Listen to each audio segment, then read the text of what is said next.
কারণ বহু নামাজি আছে, নামাজ পড়ে আবার লঞ্চ গার্ড গিয়ে চান্দাবাজিও, আস্তে আস্তে করেন, চান্দাবাজিও আছে, টেন্ডারবাজিও, অন্যের তো জোর করে হাদিয়া খায়। আবার বলে 16 বছর না খেয়ে আসিল, একটু আধটু খাইলে কি হয়, বলে কি বলে না, ন্যাক কাজ করতেছে তো। যারা এইসব কাজ করে তারা ইমানদার না, এরা ইমানদারদের ভিতর থেকে তারা বহিষ্কার হয়ে গেছে। কথা আমার না আল্লাহ, আসতে বলবে না, জোরে বলে কথা আমার না আল্লাহ। এটা তাফসীর মাহফিলের বৈশিষ্ট্য। আপনি যদি এই সমস্যায় জর্জরিত হয়ে থাকেন, আপনি তাফসীর মাহফিল শোনার পরে তওবা করে ফিরে আসবেন ইমানদারের কাতারে।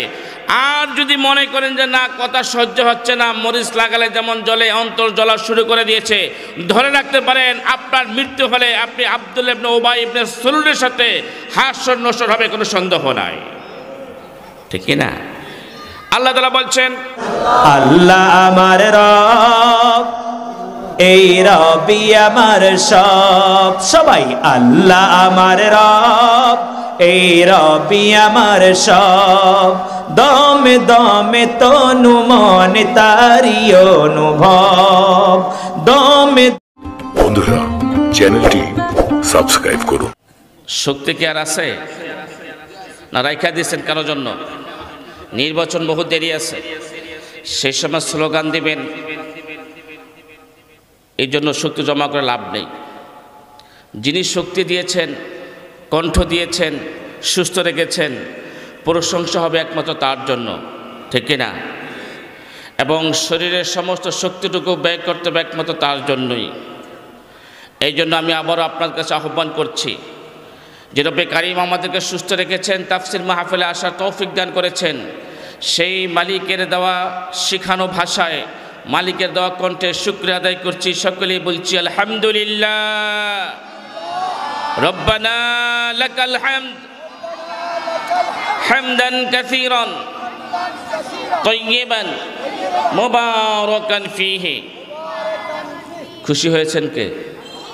আল্লাহ তাআলা। বেজার হয়েছেন কে? শুধু শয়তান না, মানুষ শুধু কিছু শয়তানও, যারা তাফসীর মাহফিলে রাজনীতির গন্ধ খুঁজে, যারা তাফসীর মাহফিলগুলোতে নিজের মতের এবং নিজের দলের বাহিরে কথা বলতে গেলে, কথা চলে আসলে মাহফিলকে বিভিন্ন ধরনের ব্যঙ্গ করে কথাবার্তা বলে, এরকম মানুষরূপী শয়তান সমাজ আছে না নাই? তবে আল্লাহর মেহেরবানি আপনাদের জংশন এলাকাতে নাই। শত করে দুরূদ ও তাসলিমাত বর্ষিত হোক সর্বযুগের সর্বশ্রেষ্ঠ মহামানব আশরাফুল আম্বিয়া, বিশ্ব মানবতার পরম বন্ধু, বিশ্ব নবী, বিশ্ব নেতা মুহাম্মদুর রাসূলুল্লাহ সাল্লাল্লাহু আলাইহি ওয়াসাল্লামের রূহ মুবারকে পৃথিবীর সৃষ্টির শুরু থেকে আজ পর্যন্ত পৃথিবীর আনাচে কানাচে যে বাজার আল্লাহর জমিনে আল্লাহর দ্বীনের কথা বলতে গিয়ে শাহাদাতের নজরা পেশ করেছেন, আজকের মাহফিল থেকে সকল শহীদদের রুহের মাগফিরাত কামনা করছি। আল্লাহ তাআলা আপনি সকলকে জান্নাতের সর্বোচ্চ মাকাম দান করুন, সকলে বলি আমিন। বিশেষ করে 2024-এর জুলাই বিপ্লবে, বৈষম্য বিরোধী ছাত্র আন্দোলনে যাদের জীবনের বিনিময়ে, রক্তের বিনিময়ে, যাদের শরীরের পঙ্গুত্বের বিনিময়ে বাংলার স্বাধীনতার মানুষগুলো দ্বিতীয়বার আবার করে স্বাধীনতা অর্জন করতে পেরেছে, বাংলাদেশের উলামায়ে কেরাম মসজিদের মিম্বার থেকে শুরু করে তাফসীর মাহফিলের প্যান্ডেল পর্যন্ত সকল জায়গায় কোরআন দিয়ে বাস্তবিক কথাগুলো মানুষের সামনে উপস্থাপন করার সুযোগ পেয়েছেন। আজকের মাহফিল থেকে শেষ মতো ভাইদের শাহাদাতের সর্বোচ্চ মাকাম কামনা করছি, সকলে বলি আল্লাহুম্মা আমিন। সারা বিশ্বের নির্যাতিত নিপীড়িত মুসলমানদের জন্য দোয়া চাচ্ছি। বিশেষ করে এতদিন পর্যন্ত যে আমেরিকা সিরিয়ার মুসলমানদেরকে মারার জন্য, অবশ্যই সন্তানদেরকে মারার জন্য অস্ত্র দিয়েছেন, অর্থ দিয়েছেন, সেনাবাহিনী দিয়েছেন, আল্লাহর অশেষ মেহেরবানিতে সে সিরিয়া আজকে মুক্ত স্বাধীন হয়েছেন।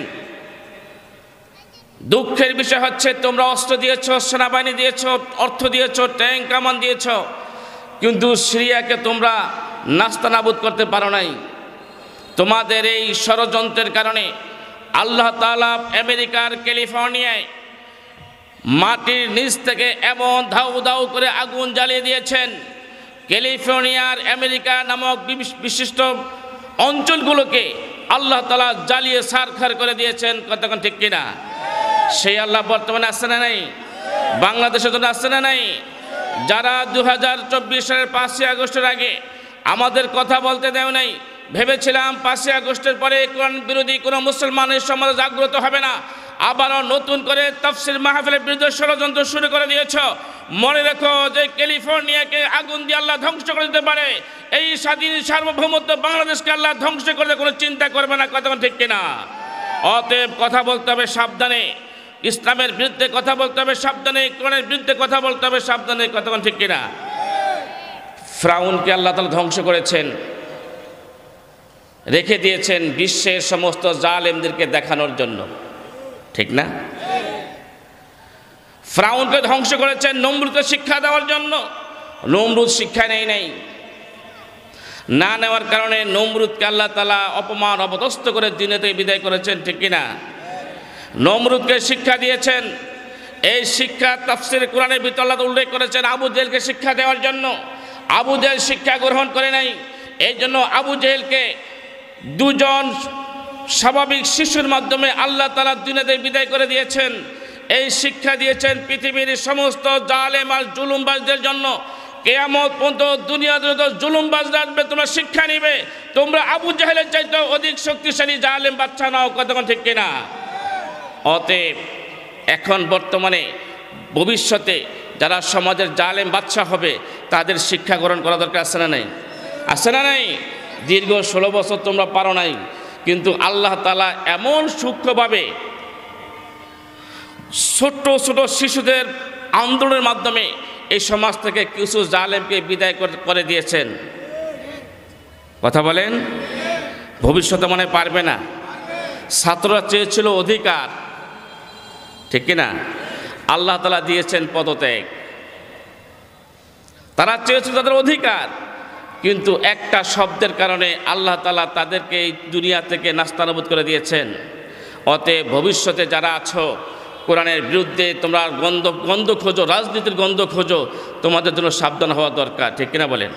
সম্মানিত হাজিরিন, আসুন, আমি আপনাদের এলাকায় নির্বাচন করব না, মেম্বারি করব না, চেয়ারম্যানই করব না। আমি এসেছি, আপনারা দাওয়াত দিয়েছেন তাফসিরুল কোরআন মাহফিলে কিছু কথা বলার জন্য, ঠিক কিনা? তাফসির মাহফিল দিয়েছেন কেন? এই সমাজ থেকে কিছু অন্যায়, জুলুম, অনাচার, ব্যভিচার সমাজ থেকে দূর হয় কোরআনের মাধ্যমে সে কথাগুলো শোনানোর জন্য, ঠিক নয় কি? নাকি ব্যবসার উদ্দেশ্যে দিচ্ছেন? ব্যবসা করলে বহুত রকমের করা যায়, মসজিদ উন্নয়ন বহুত রকমের করা যায়, ঠিক না? তাফসির মাহফিল দিয়েছেন এই সমাজের যুবকদের চরিত্র সুন্দর করার জন্য, এই সমাজের মা বোনদের চরিত্র সুন্দর করার জন্য, সমাজকে সুন্দর ইনসাফ ভিত্তিক সমাজ নির্মাণের জন্য, ঠিক কিনা? তার কারণ আমরা এটুকু বিশ্বাস করি ১৫০০ বছর আগে আল্লাহ তাআলা রাসূল করিম সাল্লাল্লাহু আলাইহি ওয়াসাল্লামের মাধ্যমে মক্কাতুল মুকাররমায় জাহিলিয়াতকে দূর করে দিয়ে, আইয়ামে জাহিলিয়াতকে দূর করে দিয়ে চমৎকার সুন্দর একটি সোনালী সমাজ উপহার দিয়েছেন একমাত্র কোরআনের মাধ্যমে। বিশ্বাস আছে না নাই? কিসের মাধ্যমে?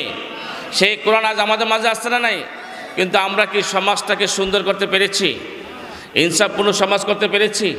সমাজটাকে আমরা ইসলামের আলো আলোকিত করতে পেরেছি? কেন পারি নাই?